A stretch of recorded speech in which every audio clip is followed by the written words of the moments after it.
morning. Welcome to Brighter Morning with Bhoe. My name is Bhoe Tiwari, and we're so glad that you are tuned in. We are on MCTV, Multicultural TV, and U97.5 Hot Like Pepper Multicultural Radio. We are here every morning, Monday through Friday, 6 a.m. to 8 a.m. And we have wonderful guests. All of them are very knowledgeable. They have important things to say. They have things that you might want to, they say things that you might want to know. So we hope that you'll tune in from time to time. This morning, we have two very important guests. One here from Trinidad and Tobago, a government minister, Mrs. Stuart Young, who is an attorney at law, minister in the Prime Minister's office, and also Minister of Energy. Relatively recently appointed following the demise of Franklin Khan. May his soul rest in peace. And we also have Mr. Somil Trivedi, who is from the United States. He lives in Washington, D.C., and he's an attorney at law with the American Civil Liberties Union. So we'll have two very different discussions today. One about energy with the Honourable Minister Stuart Young, and one about two things really. One, the vaccination issue, whether one should be vaccinated or not, and the issues that arise out of that having to do with human rights on the one hand, what you might call civil rights in the same domain, and the issue of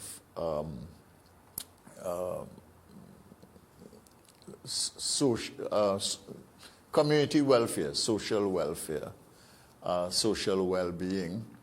And of course, in the energy sector, we have a challenge with energy, so we want to see what is our future with the energy sector, which has been so dominant in our lives and so dominant in the economy and has played such a major role in our sustenance over so many years and so many administrations.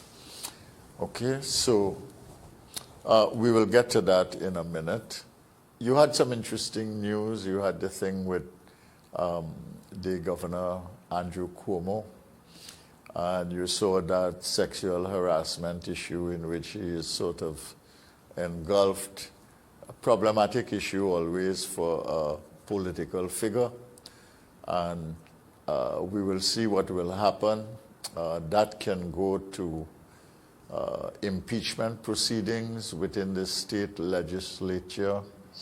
It can also go to taking the matter into criminal court, depending on what charges are laid, which means a long court battle. Or it could mean either a stormy political career in the next few months, possibly years, or he may decide to exit politics and call it a day. The Cuomo family is a very political family in the state of New York, and it is a family which over generations have been involved in the politics of New York State. There are other issues that we might want to explore here, but we have the minister on the line, and we will talk to Minister Stuart Young now as we welcome him. Good morning, Minister. Good morning. We're glad to have you on board. Good morning, Bhoe. Thank you. Thank you very much for agreeing to come on the program, and we'll have a good conversation this morning about the energy sector. But before we get to that, I wanted to ask you, I mean, there's a lot of flooding up in Maraval and so on that we saw, and other parts of the country. Is your constituency affected? I've heard that you were out last night with a team in your area. Good morning, Dr. Tiwari. Good to see you again. I am not picking up your audio on my device, so you'll forgive me if there's a little bit of a delay, because what I've had to do to be able to hear you is to put on a TV in the background. So good morning. It's a pleasure to be on your show this morning. Good to see you again.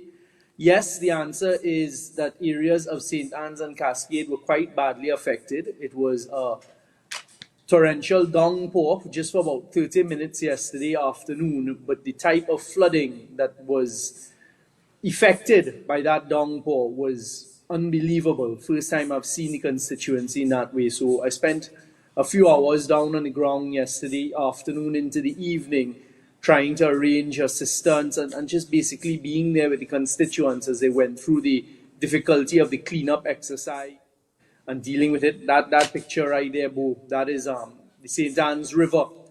And it was amazing. I mean, this thing, there were cars down in the river. High, yes. When I got there, etc. I spoke to both Minister Sinanan and Minister Kazem Hussein to get help. Minister Gonzalez sent help through the TNTech. That is right in front of the St. Anne's Hospital. You see that poor dog going down there. And so I was all there yesterday and spoke to Minister Gonzalez. We got TNTech crews. We got Wassa Water to help with the cleaning up. This is the East Rai River here in Bhoe. And also Minister Kazem Hussein. So the cleanup exercise started yesterday evening, and I was there with the residents, really assessing damages as well. Minister Sinanan came down on the ground with me, both on the Cascade and the St. Anne's side. It was some devastating flooding from the point of view of the effects it had on some of the households that met the wrath of this flood water that you're seeing there. Unbelievable. That there is right in front of the St. Anne's Hospital. This is up in Upper St. Anne's, coming out of a place we call the Blanca. So yes, I was down on the ground yesterday afternoon into the evening, trying to assist constituents and just basically doing an assessment. And the Minister Sinanan joined me, so he will get the resources of the Ministry of Works and Transport out to help with the clearing of some of the... If you see the silting that came down right in front of Well Springs in Cascade, I was there on Saturday. There was a 12-foot from the road to the riverbed on Saturday. Last night, the silt had come right up to the road level, so you could actually walk off of the road into the river as one flat surface. It was amazing, and all of that, because Well Springs is not far from the start of the valley, all of that is from, unfortunately, cutting of hills and work that had gone on in the hills. All of that silt just came down and got blocked in storm drains and backed up and ended up all over the road. Yeah, looking at the photos there, it looks pretty severe. The impact on homes and the community, and of course people who live there, it's not nice to be in that situation. No. And it's good that you were there to see for yourself. But tell me something, and I didn't intend to talk about this, but I'll just mention it, and we can keep it short. We can keep it short because we want to go on to the other issues related to the energy sector, which is so important to us. I mean, you're in the Prime Minister's office, so you have jurisdiction beyond energy.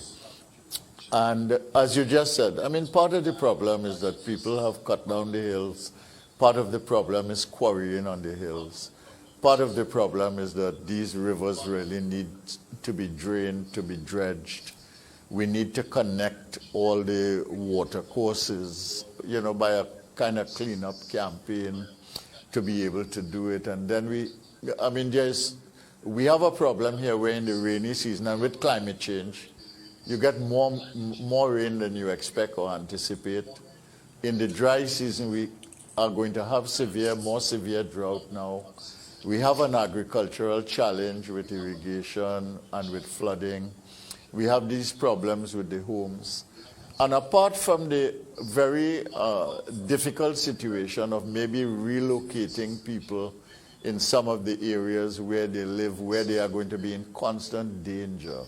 I mean, couldn't we, in this COVID time, as we are trying to get out of it, get into a comprehensive strategy for dealing with a few things like management of the environment, planting of trees, doing the rivers, dealing with the denudation of hills, dealing with the quarrying above, dealing with the, what can I say, the cleaning up of the rivers, dealing with retention ponds, dealing with the irrigation issue. If we did that, we could create a lot of jobs in the country, in addition to the ministries, and we could get a lot of community things done and problems solved. What do you think? You think that's possible? Bhoe, I agree with you. I mean, you were a former Minister of Planning, so you know some of the difficulties. It has to be, and I hate using cliche terms, right? But it has to be a all of government type of approach. I want to start by saying this, Bhoe, and you touched on it. What we're seeing, in my view, and I am not a scientist, is the global effects of climate change. I have looked at, and I'm sure you have observed what has gone on, for example, in Europe within the last month. You saw unprecedented damage and flooding in countries like Germany. A week ago, I saw on the BBC unprecedented flooding in London. 2 hospitals in London were completely underwater at their basement levels and the ground floor covered in water. You're seeing this taking place now in the last couple of years. To me, in the last 12 months, the last 18 months, the effects of global climate change have been tremendous. And I mean, so part of that is how does the world react to that? And we'll touch on some of that when we discuss energy and the plans that we have for the energy sector going forward. But you're right, it comes down to planning permission, the enforcement of the planning laws.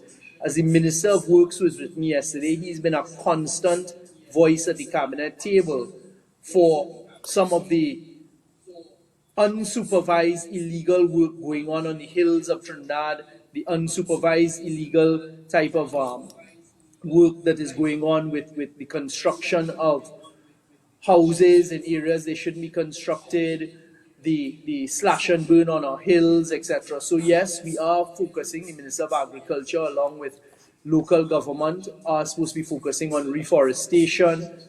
The Minister of Works has been focused on trying to clear the riverbeds and the water courses. But what I saw yesterday, Bhoe, and why I gave that example, right outside of Wellsprings, I was literally there on Saturday. There was a 12-foot drop from the road down to the riverbed. Yesterday, if you go there this morning, you will see that it is now on a flat level. So that's 12 feet of silt in 1/2 hour rainfall. Yeah, that's amazing. Right? So the river, it is not to say that the river required dredging at that area and this type of thing. Of course, with the rising sea levels as well, what you have is if the rains come at a time when the sea level, the high tide is up, then the water is not able to flow out into the sea as easily as when it's low tide. So it's all of these factors taking place. So yes, you need to stop the slash and burn on the hills. You need to enforce the laws. The illegal quarrying was not the cause yesterday in the Maraval, the St. Anne's and Cascade areas. But recently, when I became the Minister of Energy, I did an aerial survey to observe what was going on with illegal quarrying on the whole north, east to west, the west to east corridor, and to see how it is. And what I saw amazed me. Had to be hundreds and hundreds of acres of illegal quarrying, and we're putting in place plans now to be able to tackle that. So it's all of these things, Bhoe. And yes, your point is taken about jobs, because you need people to clear, but it is not as simple as just clearing a riverbed anymore, right? I think we are seeing the effects, unfortunately, of global climate change, and that is why it's time that the world wakes up. You have the G20 countries and others, including ourselves, looking to see what can be done, to see if there's any possibility of reversing these devastating effects of climate change. But the point to make, Bhoe, is you're seeing this across the board. If you look at what has happened in Southeast Asia within the past month as well, the flooding. 2 nights ago, I read an article on Lagos, the capital of Nigeria. They are saying that if they don't do something, because it is at sea level, in a couple decades, the capital of Nigeria may be underwater. Yeah, there are problems like that all over, and it's just that we are a small island, and I mean we are surrounded by water anyway, and you have sea level rise coming up at you, and we have these challenges. but we also have opportunities from them. So I was just raising that. But let's get to the main business, and your main business in a sense, which is energy. Now, I'm not going to conduct this conversation in a way that is narrowly political, okay? I want to look at the energy sector as a major sector of resources that has sustained us for so many years and has really made life good and better for a lot of people in this society, in and out of energy, because of the way we have used our energy, not just resources, but the financial resources that come with energy. But we are in a very difficult position now, Trinidad and Tobago, and we have a lot of challenges. And you are the Minister of Energy, you're in charge of that, and you're really overseeing these challenges as we go forward. What are the biggest challenges in your view that our country, Trinidad and Tobago, faces in energy now? If you can identify them for me, and we will try to talk through some of those issues. Absolutely. Because it's important that the country understands. Thanks, Dr. Tiwari, and I appreciate the opportunity. Put quite simply, what you need to understand about energy is the resources are declining resources, right? They're not finite resources. They are finite. They're not infinite resources. Trinidad and Tobago has been mining its oil for well over 100 years. We've been utilizing gas for decades. We are a fairly small province. So the first issue that you're dealing with is you're dealing with declining oil and gas. That's the first point we need to understand. So whereas comparing what existed 4 decades ago, 3 decades ago with today is a useless comparison, because at the end of the day, it's as simple as you draw oil up out of the ground, as you draw gas molecules up out of the ground, that's it. They've disappeared. They're not going to be replenished overnight. They may not be replenished centuries from now, right? Because of the type of resources they are. So the first thing is we're dealing with declining and depleting resources. We're what you call in the energy a mature province. So to start with, you're dealing with less resources, less pools of gas, less pools of oil. What you need to do, and what we are focused on doing, what I am focused on doing as a minister, is driving the policy to get those molecules up out of the ground, the molecules of gas and the liquids of oil up out of the ground as quickly as possible. The second big point is that these commodities are driven by global markets. All right? You're seeing what is going on across the globe with the use of oil, use of gas, and then so prices are dictated by the global markets. But then importantly, Dr. Tiwari, as you would have seen recently, the major players are under pressure based on the same conversation we were just having, the global climate change. So you've had some of the major players, BP, who have huge operations in Trinidad and Tobago. In fact, Trinidad and Tobago traditionally has been one of their best provinces. So you have companies like BP, you have companies like Shell under pressure from shareholders and the public to look at the use of renewables, to look at moving away from oil. So that is what you're facing. So you're facing a very challenging global market where you have other provinces with a lot more resources who can bring those resources to market in much bigger ways than Trinidad and Tobago does. The good news, though, in my view, and I've been talking about it and I've been pushing the policies out of the ministry to deal with it, we have serious advantages as well. So this is not a all is lost. In fact, it's quite the opposite. And what I keep trying to tell the industry and drive is let us identify and use our competitive advantages in this global economy. Let me tell you what they are, as I'm sure you know, Bhoe, but as you say, is to educate the people out there. The type of plants that we have down in Trinidad and Tobago, and they're all amortized already. There are countries all over the world, including more sophisticated, that don't have that. Our gas produces ammonia, produces methanol, produces urea, produces some of the byproducts of that.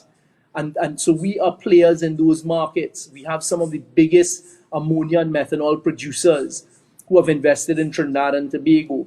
Then also on the LNG side, we have significant trains in LNG. So what we have to do now, as the global climate is changing and they're looking for greener, cleaner energy, is we have to find ways to make Trinidad and Tobago a greener, cleaner province, is how I look at it. So get our multinationals, get the investors to spend the money when they're upgrading, because they always have to be doing turnaround on their plants, to make that energy greener and cleaner, because that is what is going to sell in the future. That's what's going to give us the advantage in the future. So we already have these amortized plants. How do we upgrade them now? How do we keep the gas going in them on the gas side? On the oil side, we are seeing an uptick in the oil production, finally, and I'm trying to drive through Heritage, more farm outs, more lease outs, because I don't want Heritage sitting on acreage saying, well, we will get to the exploration of that. We will get to the production of those blocks, those fields. No. Let's farm it out. Let's lease it out. Let's get people who have the capital, who are eager to do it, especially right now where we're seeing the price of oil, both WTI and Brent, above $70 a barrel. Let's get into the ground and let's get that oil out. The same thing on the gas side. In the next few, I would say within the next few weeks, at least the next couple of weeks, we're going to have some very exciting news coming out of the energy sector. Some of the things we've done. In fact, today, one of the announcements will be made on the downstream side. I want to give kudos to NGC, because I've worked, even before I was the Minister of Energy, with them for the last 6 years, and they have finally gotten past a lot of the hurdles. So you're going to have an announcement in the course of today that they finally settled their gas sales contract with the MHTL. So now they've settled with all of the plants, all of the major players have settled their gas sales contracts with NGC, and I will speak not too distant future about the level of claims that we've also managed to settle over the last 6 years. But of course, these gas contracts are until 2023. So just yesterday, I spent some significant time speaking to the president of NGC and then the ministry. Right after this, Bhoe, in the next few hours, I'm going to have meetings with our consultants and the staff of the Ministry of Energy as we continue to drive forward. What are we going to be doing for the future production? So that's on the NGC side. We're also going to have some exciting news on something that we conceptualized a few years ago with one of our major upstream players in Trinidad and Tobago, and I'm looking forward to being able to announce that hopefully within the next 10 days. That is going to bring significant gas, the largest gas production to Trinidad and Tobago in the past few decades. So that is exciting for us as well, and what it does is it secures gas production for us in the foreseeable future. The good news is, just to end on what the challenges are, but what the good parts are for Trinidad and Tobago, gas is going to be around for decades. All right, gas is seen as a transition energy, the transition commodity, right? So in my view, we have until about 2028 to 2030 to get as much oil out of the ground and sell it, to monetize our oil resources. But gas is around to stay. Fortunately, Trinidad and Tobago had the foresight to get into that industry decades ago, so the infrastructure is down. We just need to keep the gas flowing, and hopefully in that gas flow, I mean, we have up in the northeast, we have the deep water gas, the Calypso gas, which is a BP project. So there are a lot of these exciting things still in our province. But then, of course, we will get to, hopefully in the future, the across-border gas as well. And from the day that across-border gas flows into Trinidad, it's going to keep us just going and going and going, because we have the infrastructure here to absorb the gas and monetize it. Okay, well, from what you are saying, the future looks good in terms of gas production. The immediate... We're in some challenges, Dr. Tiwari. I mean, there's no denying that, because as you know, even when you sanction a project today, it could take 5 years before that gas comes on stream. The good news is what we're seeing right now with, for example, Shell, with their Barracuda and their Colibri projects. That's something I actually negotiated along with Minister Khan and the government back in 2018. So we're getting the benefits of that. On the BP side, we're seeing projects such as Cassia C and the Matapal projects. Unfortunately, COVID had a deleterious effect on the production of their platforms coming out of Mexico. There was some delay there, but that's now on stream. So in 2022, we're going to see our gas production go up. My job, as I see it as the Minister of Energy, is to look beyond that. I want to secure the longer term contracts, the longer term gas production beyond that. Two things I forgot to mention, Dr. Tiwari, on the future of energy in Trinidad and Tobago. We're looking at the hydrogen sector. It's a new dynamic commodity that people are trying to harness. We have some players looking at that. And then also, we are finally getting into some large-scale solar projects that will bring about 112.2 megawatts to the grid. And that is actually a joint venture between BP Lightsource and Shell, which I'm quite excited about. My apologies. I just wanted to put those on the table as well. Okay. So what I'm getting at is that from what you are saying, there are good prospects going forward well into 2030. But we have an immediate challenge, which is the declining resources. We don't have enough gas. 2022, we'll have a little increase, possibly 2023 as well. But we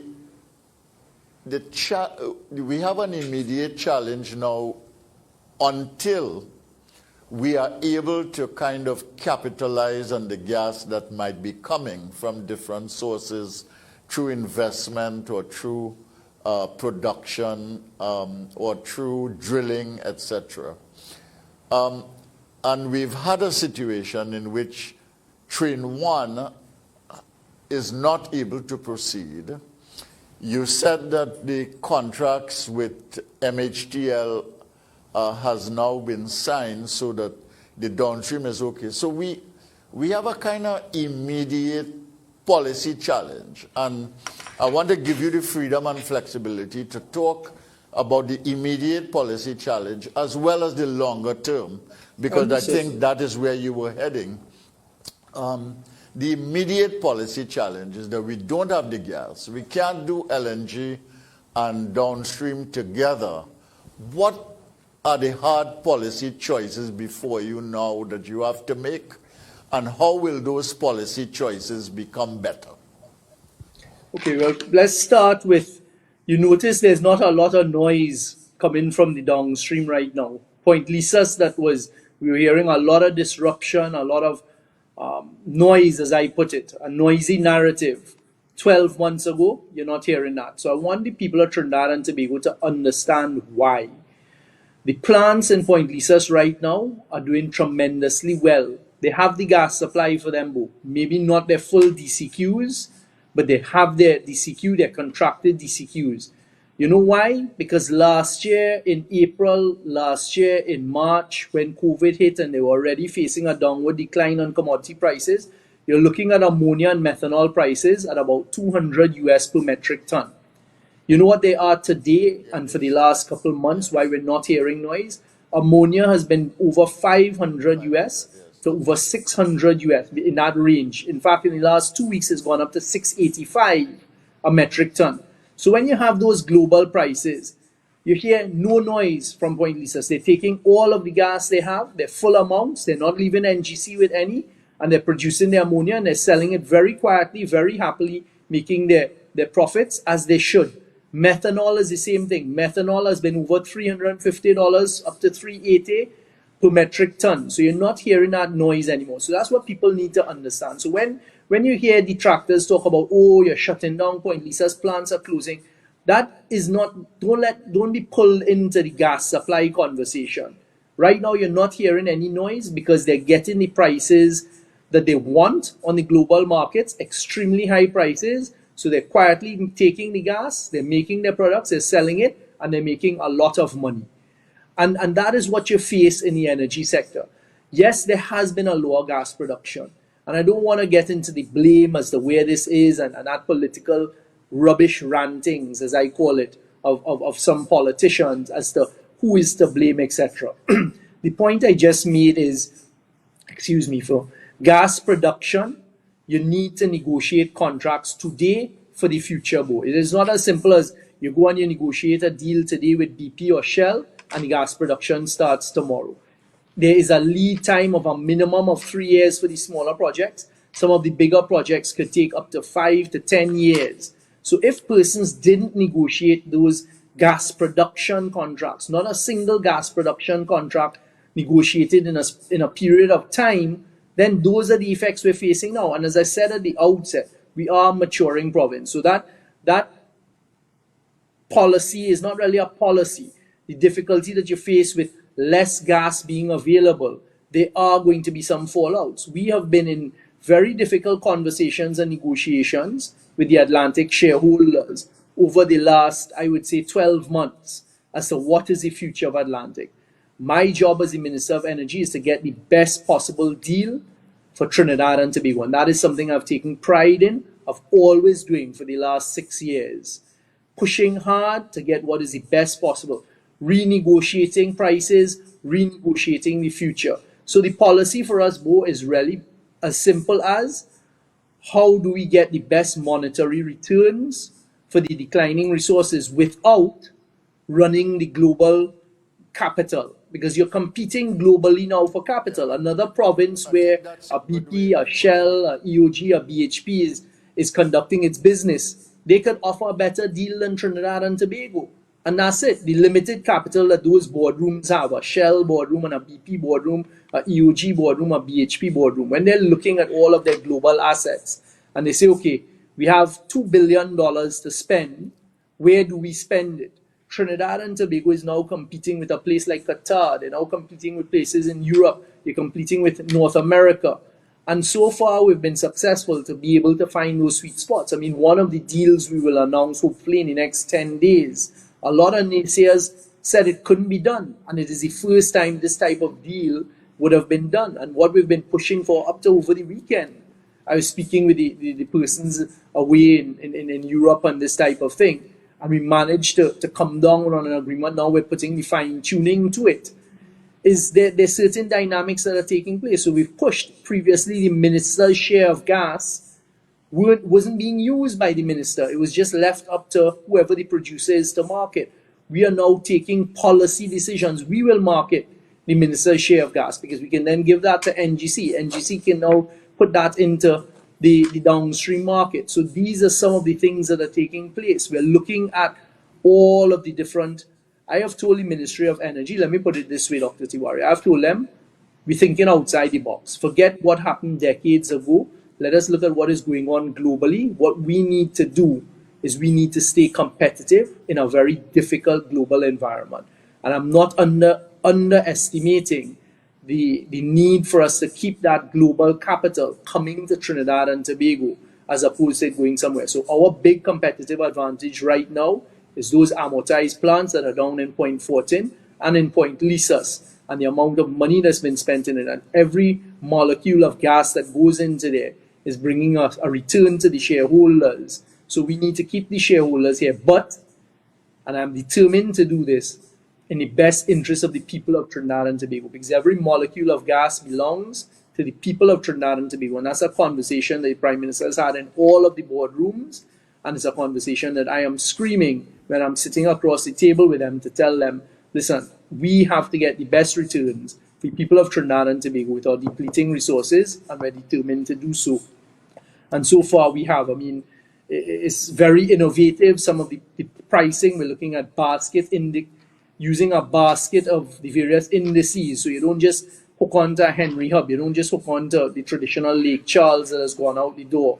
You use a basket. Let's put part of the price, what is going on in Asia, part of the price, what is going on in Europe, part of the price, what is going on with Brent, and these types of things. Up to yesterday, I was telling the permanent secretaries, okay, well, let's look at the marketing of that product and let's not think how we traditionally thought. If you're saying that traditionally you used to use this index, why can't we link it now to a basket of indices? Why, for example, with the sale of gas, you could actually link it to the cost of Brent plus some of the indices for gas prices in Asia. And these are some of the things, so you're spreading the risk, you're hedging, and you're getting a better rate of return. I mean, I was quite proud when I was sitting with the team last week with a formula that we negotiated within the last few years. And when we worked it out, it was bringing us a gas price of $10 last week when we were doing the calculations. And when you look at the Henry Hub price of gas on that day, it was just under $4. But what we negotiated in 2019 was actually bringing us a gas price of $10 as opposed to a Henry Hub price of $4. So these are the types of things we're doing, Dr. Tiwari. All right. It's hard to kind of make those things very tangible because I know. because they're very abstract. But I do like your formulation that what you are trying to do is to get the best possible return for Trinidad and Tobago. That's my job. Without making it uncomfortable for the players who are really producing the oil and gas. And that balance has to be struck. Now, we have a situation where we have major players here in Guyana now, and you have it in Suriname. It is possible that other provinces in the region will get oil or gas or whatever. I mean, everybody is looking at the option because they know that in this basin there is a lot of energy. Exxon just found something that was announced 2 or 3 days ago. In Guyana, again, more production. Correct. What is our relationship with them? And I say that in the context that it seems to me that the policy decision that you are making is, look, we are going to have to go with the downstreamers because, first of all, they have the price on their side. Secondly, we need that sector. Maybe we have to sacrifice train 1 until we can do better because the companies are not interested in doing that right now. But how do you match that and marry that with what is happening in the other provinces like Guyana, Suriname, and our capacity that we've built over the years? What are we doing? All right. Guyana and Suriname's plays right now, Bhoe, are in oil. So, I mean, Guyana is significant amounts of oil barrels per day, but they are hundreds of kilometers offshore. So right now what is happening is the drill ships just pull it up, they go straight onto the tankers, and they head to the markets with the oil. What Trinidad and Tobago has, and I've actually started meeting with some of the service companies as well, is we have the experience. We have the service companies, the private service companies who have been doing this for decades. They have the experience. We have some very, some companies with some serious advantages. I mean, when I looked at some of the presentations of what they've been able to do globally, I'm immensely proud as a Trinidadian that they're able to do that. So we have to help them. We have to facilitate them to get there. We are always available to Guyana, to Suriname, to anyone in the region. In fact, yesterday, one of the conversations I was having with NGC, you may recall they signed an MOU with Grenada and the company that discovered gas fields in Grenada not too long ago. I said, I want to meet with them in the next couple of weeks because I need to push them along. They're not in Trinidad, but let's speak to them. Let them start drilling their appraisal wells. Let them start doing the analysis so we can get that gas production. It's the same thing. You would recall the Prime Minister and Minister Khan a few years ago went and met with Prime Minister Motley, signed an MOU with Barbados. BHP has the blocks in the Barbados, which just sort of boundary with Trinidad and Tobago up on the deep water end. So what can we do with that Barbados and the Grenada gas? If they discover gas in Barbados, we've already negotiated a term sheet for the Grenada gas. So let's start the conversation and push it along for that gas production. With Suriname and Guyana, I know a lot of our service producers are there. They're service players. They are down there. So it's how we can facilitate them. We stand by, always ready to provide whatever expertise. In fact, one of the areas I've been thinking about is in negotiation of contracts.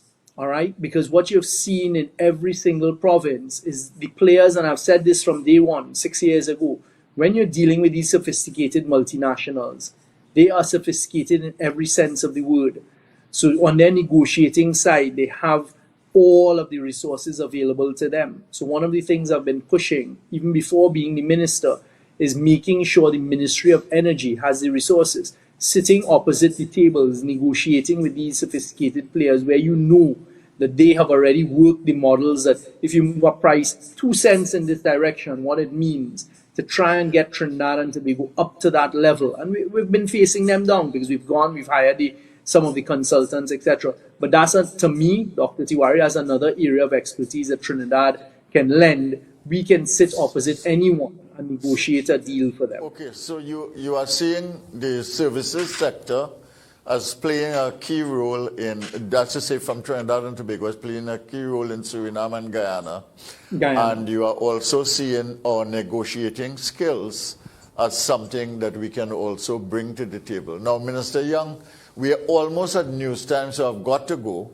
I wonder if I could get from you a commitment to come back again. We'll continue this conversation. Absolutely. Because I haven't asked you 20% of what I wanted to ask you.